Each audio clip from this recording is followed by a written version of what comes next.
Assalamualaikum warahmatullahi wabarakatuh, Datuk Mufti.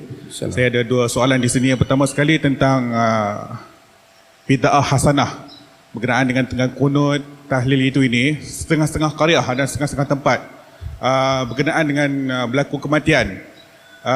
Kadang-kadang nak kena buat tahlil hari pertama, hari ketiga, hari ke-7 dan hari ke-10 dan finalnya hari ke-100. Adakah kategori bid'ah hasanah ni yang setengah tempat laksanakan atau amalkan itu, adakah ianya dikira pahala ataupun dikira amalan? Okey. Saya bila ada soalan yang pertama tu dia nak sikit, nak kena panjang sikit, nak kena sikit intro. Tuan-tuan, semua kita, kebanyakan manusia ni, dia memang nak beragama. Tetapi nak beragama sahaja tanpa pandangan ataupun tanpa panduan wahyu, tak boleh. Kalau kita tanya penganut-penganut mana-mana agama yang cukok kepala, yang duduk tak makan daging, yang duduk, ada yang duduk tak ni, ada yang berjalan kaki tak pakai kasut, kebanyakan mereka kata kerana mereka nak mendekatkan diri dengan Tuhan. Tetapi adakah mereka dapat mendekatkan diri dengan Tuhan hanya semata-mata dengan niat yang baik? Tak. Mereka mendekatkan diri dengan Tuhan hendaklah dengan niat yang baik dan dengan cara yang ditunjuk oleh Tuhan. Untuk itulah kita menyebut asyhadu an la ilaha illallah wa asyhadu anna Muhammadar Rasulullah. Aku menyaksikan tidak ada ilah melainkan Allah, Muhammad Rasulullah. Sebab apa? Because this is the messenger of God, this is messenger of Allah, and this is our guidance. Ini adalah panduan kita. Macam mana nak semayang? Tak tahu. Nabi Muhammad kena tunjuk cara nak solat. Kalau nak ikut baik, sujud 2 kali baik, sujud 3 kali lagi baik.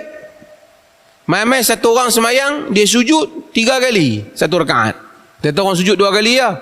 Allah, bukan aku buat maksiat, aku sujud. Boleh tak? Tak boleh. Sebab apa? Dah Nabi awak mari macam tu. Follow our Prophet sallallahu alaihi wasallam. In kuntum tuhibbunallah fattabi'uni. Jika kamu cintakan Allah, ikut aku. Sallu kama ra'aitumuni usalli. Salat seperti mana kamu lihat aku salat.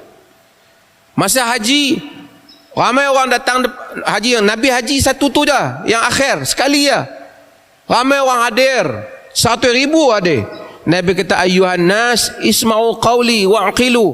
Wahai manusia, dengar cakap aku, fikir. Antara yang Nabi sebut, ayyuhan nas khuzu anni manasikakum. Wahai manusia, ambil daripada aku cara ibadat kamu. Dalam konteks ni haji lah. Maksudnya kita mesti ikut Nabi Muhammad sallallahu alaihi wasallam. Dan amalan itu ada tujuannya. Macam saya kata, ada tujuannya. Kenapa kita salat? Ada tujuannya. Kemudian ulama-ulama bincang. Lahir satu perkataan, kerana Nabi melarang bid'ah. Bid'ah ni bukan istilah Perlis ke, istilah Saudi ke, istilah Jordan ke, tak. Ini Nabi kata, man ahdatha fi amrina ma laysa minhu fahuwa rad. Siapa yang mengada-ngadakan dalam urusan agama ini apa yang bukan daripadanya, dia ditolak. Maka ulama berhati-hati supaya jangan benda yang kita buat ini macam challenge Nabi sallallahu alaihi wasallam. Sehingga apabila satu orang datang kepada Imam Malik, kata pada Imam Malik bahawasanya dia nak, di mana patut dia mulakan ihram umrah ataupun hajinya. Imam Malik kata, min haits ahraman an-nabiy sallallahu alaihi wasallam, di mana Nabi berihram di Zulhulaifah, kamu pergi sana. Dia fikir cara dia, Zulhulaifah kosong. Sekarang tuan-tuan pergi dah ada lah masjid, dapat dulu kosong tempat Nabi mula niatnya. Dia kata aku nak ihram, start daripada masjid Nabi. Masjid Nabi, fadilat semayang di masjid Nabi, ada kubur Nabi, macam-macam. Dia kata aku nak mula di masjid Nabi. Nabi Imam Malik kata la akhsha an tusibakal fitnah.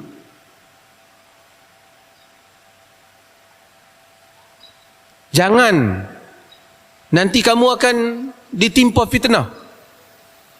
Dia kata pada Imam Malik, fitnah apa? Aku buat yang lebih baik. Kalau Nabi buat kat sana dulu, ni aku buat di masjid dia lebih baik. Imam Malik kata, ai fitnatin a'zam min antara annaka sabaqta ila fadilatin qassara anha Rasulullah sallallahu alaihi wasallam. Apa fitnah yang lebih besar apabila kau nak kau bersangka kau dapat buat satu amalan yang kau itu lebih baik daripada Nabi. Itu isunya. So amalan agama kita tidak akan lebih baik daripada Nabi. Kita follow Nabi. Mungkin juga ada amalan yang mungkin lebih baik kita buat. Mungkin Nabi sedekah sebanyak ni, kita sedekah lagi banyak, mungkin dari segi zahir, tapi benda itu di dalam keizinan Nabi SAW. Tak apa. Kemudian ulama bincang masalah perkataan bid'ah hasanah.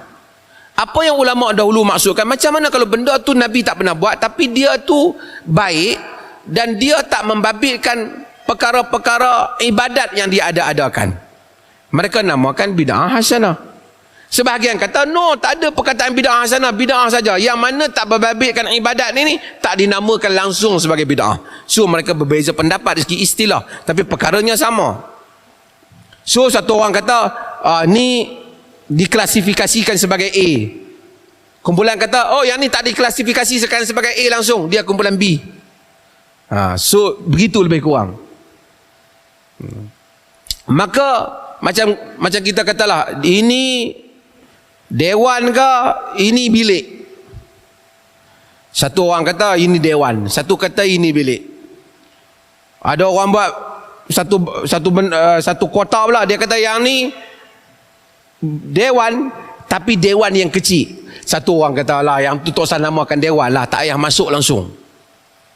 Lebih kurang saya nak bagi faham. Kisah kita duduk di dewan. Kata ini bid'ah, tapi bid'ah hasanah.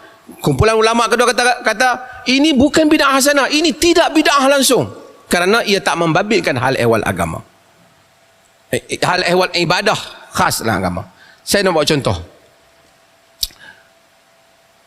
Hasanah, benda yang baik. Pasal istilah bid'ah hasanah atau bid'ah mahmudah yang digunakan oleh Imam Syafi'i dalam kitabnya dan guna dalam mazhab Syafi'i, kemudian berkembang menggunakan bid'ah hasanah, merujuk kepada perkara-perkara yang misalnya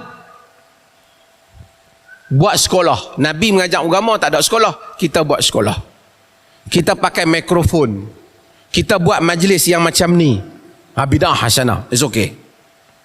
Tapi kalau ada orang kata dia tadi semayang, dia nak baca Fatihah 3 kali dalam satu rakaat, dia kata bid'ah, Nabi baca sekali ya.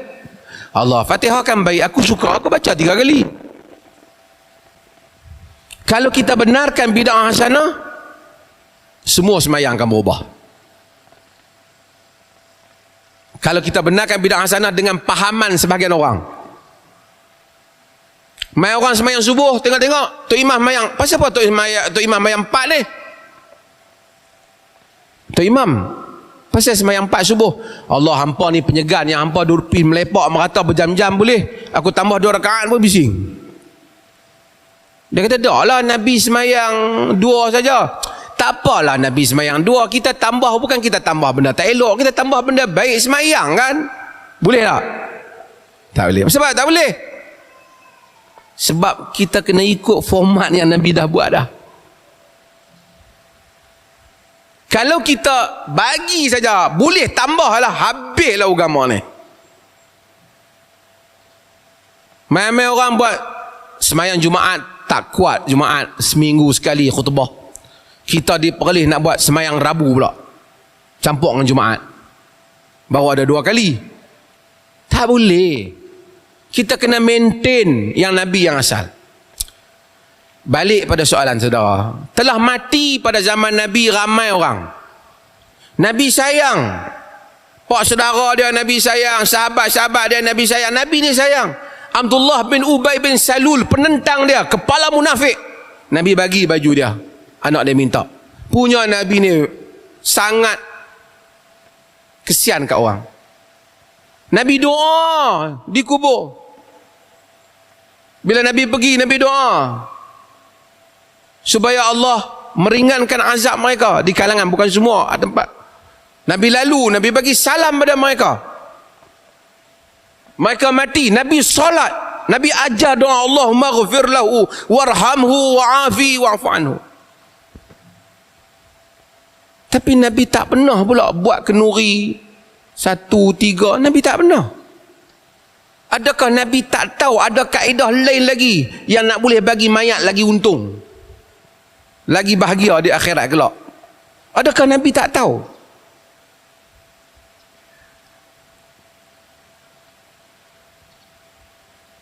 Telah meninggal Abu Bakar, telah meninggal Nabi sallallahu, wafat Nabi, sahabat sayang, sampai Umar tak terima.